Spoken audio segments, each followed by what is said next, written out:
The whole point of Tesla is to accelerate the advent of electric vehicles. Elon Musk, as you know, opposed to all these other people, he's the one really driving the change. Doesn't mean that his car and his company are gonna end up, owning the market. We don't know, and we honestly don't really think so. But Elon Musk does not endorse people lightly. His name alone moves markets, shifts cultures, and ends careers overnight. So when he publicly backed a British mechanic who rebuilds salvaged supercars in a small garage, the automotive world paid attention. But behind that endorsement sits a story the mainstream press quietly ignored. One involving two of the most powerful car brands on Earth, a legal threat most creators never survive, and a working-class kid who refused to disappear. Matt Armstrong did not start with connections. He did not start with sponsorships, a production team, or a brand deal that paid the bills while he figured things out. He started in 2019 with a camera, a workshop, and a written-off car that most people would have walked past without a second look. The workshop was modest. The crew was minimal. And the budget, for most builds, stayed under £5,000. That number matters, because the cars he was working on were worth 10, 20, sometimes 50 times that amount before they were damaged. He was operating in a space where the margins for error were razor-thin, and he showed every single one of those errors on camera. That was the decision that changed everything. Most automotive channels at the time were built on polish. Manufacturer partnerships, carefully lit studios, cars that arrived clean and left cleaner. Armstrong's channel looked nothing like that. He showed the failed parts, the supplier who sent the wrong component, the rebuild that cost more than expected and took 3 weeks longer than planned. None of it was edited out. According to archive channel analytics reviewed by automotive media outlet The Driven, his average view duration outperformed industry benchmarks by 34%. That is not an algorithm trick. That is an audience that is genuinely watching, not clicking away after 30 seconds because the content felt hollow. Within 3 years, the channel crossed 4.2 million subscribers. No viral moment launched it. No celebrity collab inflated the numbers overnight. It grew because a specific kind of viewer, working class, mechanically curious, skeptical of corporate gloss, found something that spoke directly to them. Armstrong was not performing authenticity. He was just working, and the camera was on. But here is what that transparency cost him. 2 brands worth a combined $30 billion were watching too, and they did not like what they saw. A mechanic with under £5,000 and a camera built more trust than brands worth billions. When was the last time you trusted a company that much? Tell us in the comments. The Bugatti Chiron is not a car most people will ever see in person. Fewer than 500 were ever produced. Each one left the factory in Molsheim, France, carrying a retail price of £2.5 million. It is a machine built as much for symbolic power as for speed, a statement that some things exist beyond the reach of ordinary people. Armstrong bought one, damaged, written off, and listed at a salvage auction for a fraction of what it once cost. And then he did what he always did. He put it in the workshop, turned the camera on, and started from the beginning. That decision set off a chain of events that would take months to fully unfold. The Bugatti rebuild was the most visible trigger. But Ferrari's involvement came through a separate route entirely. According to legal correspondence obtained by British automotive journalist Jack Griffiths in a 2023 investigative piece, Ferrari's friction with Armstrong stemmed from branded content and parts sourcing. Specifically, the way certain materials and visual identifiers associated with the Ferrari mark appeared in his videos. Ferrari argued this violated intellectual property clauses and brand integrity terms embedded within their dealer and licensing agreements. Both brands issued formal cease and desist communications, not takedown requests in the traditional sense. The demands were more surgical than that, targeted at future monetization involving their names, logos, and vehicles. The goal was not to erase what existed. It was to make continuing financially unviable. Ferrari's approach was not unusual for the company. Its IP enforcement division filed over 140 brand protection actions globally between 2020 and 2023 alone. The brand treats its visual identity with the same intensity it applies to its engineering. Independent content, especially content that humanizes or demystifies the product, sits outside the narrative Ferrari has spent decades building. Bugatti's concern came from a different angle. Their argument was technical. A publicly documented rebuild of a Chiron, they suggested, risked misrepresenting the factory's engineering standards. A car rebuilt outside their certified network, presented to millions of viewers as roadworthy, raised questions they did not want asked. Neither brand took Armstrong to court, but they did not need to. The pressure applied through YouTube's Content ID infrastructure and private partner communications was enough. His upload schedule, which had held steady at 1 to 2 videos per week, went completely silent for 22 days. For a channel built on consistency and trust, 22 days of silence was not nothing. His audience noticed, and some of them started asking questions the brands had not anticipated. The post went up in early 2024. No warning, no press release, no coordinated media campaign. Elon Musk reposted Matt Armstrong's content on X, added a brief comment, and moved on. From Musk's perspective, it may have taken 30 seconds. From Armstrong's perspective, it changed everything in a matter of hours. Musk's account at the time carried an estimated 180 million followers. Within 48 hours of that single repost, searches for Armstrong's channel name spiked by 612%, according to Google Trends data captured during that week. People who had never heard of a salvage Bugatti rebuild, who had no particular interest in automotive content, were suddenly clicking through, pulled in purely by the weight of one name attached to another. The automotive world, which had quietly watched the brand suppression story develop, suddenly had nowhere to look away. But the post was not spontaneous. That detail matters. Sources close to Armstrong's team, speaking to Auto Rebuild News on condition of anonymity, confirmed that the Musk acknowledgement followed a deliberate submission through X's creator outreach system. The submission framed the brand suppression issue not as a copyright dispute or a creator monetization problem, but as a free speech concern. A working-class independent creator being financially silenced by billion-dollar corporations using platform infrastructure as a legal proxy. That framing was precise. Musk has a documented history of responding to exactly that kind of narrative.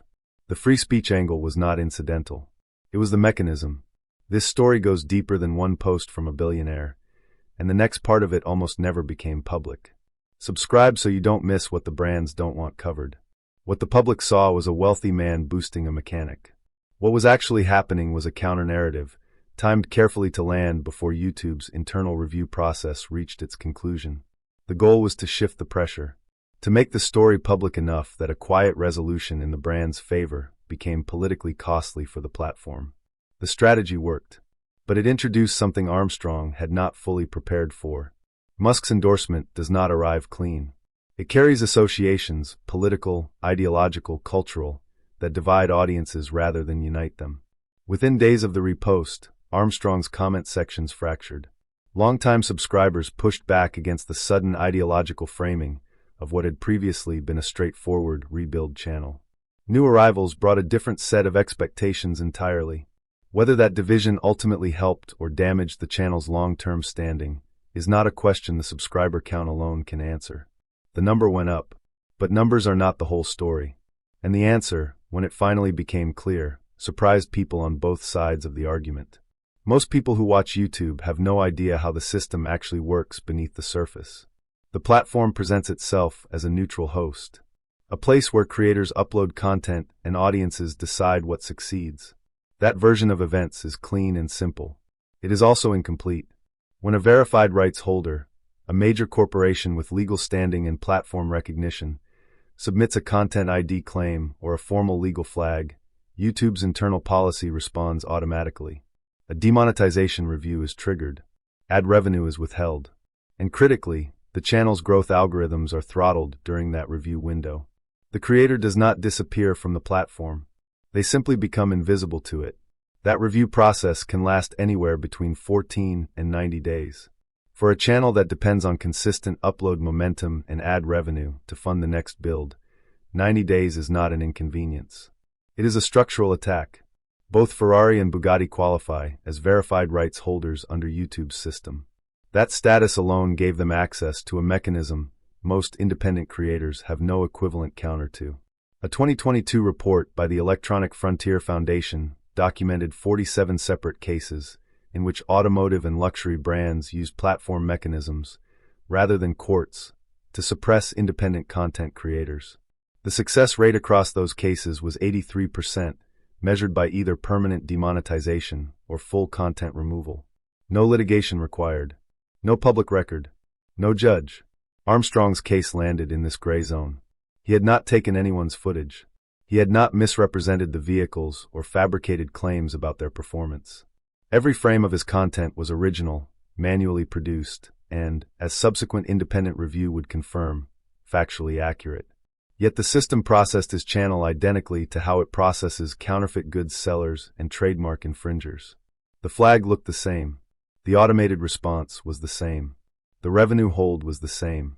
The distinction between brand protection and brand suppression had collapsed somewhere inside the algorithm, and YouTube made no public statement acknowledging that collapse.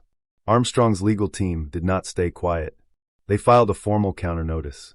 And what happened next did not follow the pattern anyone familiar with these cases would have predicted. To understand why two of the most powerful automotive brands in the world came after a mechanic with a camera, it helps to go back to the car itself. The vehicle was a 2018 Bugatti Chiron. Flood damage. Structural compromise. Listed at a UK salvage auction and purchased by Armstrong for £340,000, roughly 14% of what that car cost when it left the factory. Most buyers at that auction level are breakers, people who strip the valuable components and sell them individually. The shell gets crushed. The story ends there. Armstrong did the opposite. The rebuild took 7 months. The documented cost exceeded £110,000. It involved 23 specialist contractors across multiple disciplines and required parts sourced from 3 separate countries. None of that was hidden. All of it was filmed. According to build logs published on his channel and later archived by Supercar Salvage Digest, the finished vehicle was submitted for independent assessment and passed a full UK roadworthiness inspection. Legally, officially, on the record, that result was not supposed to be possible. Or more precisely, it was not supposed to be visible. The video surpassed 11 million views before the demonetization freeze hit. 11 million people watched a written-off £2.5 million car get purchased for £340,000, rebuilt for £110,000, and certified road legal. The total spend sat under £500,000. The original retail price was 5 times that.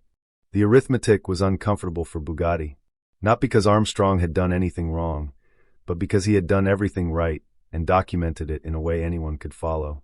Bugatti's value does not rest on engineering alone.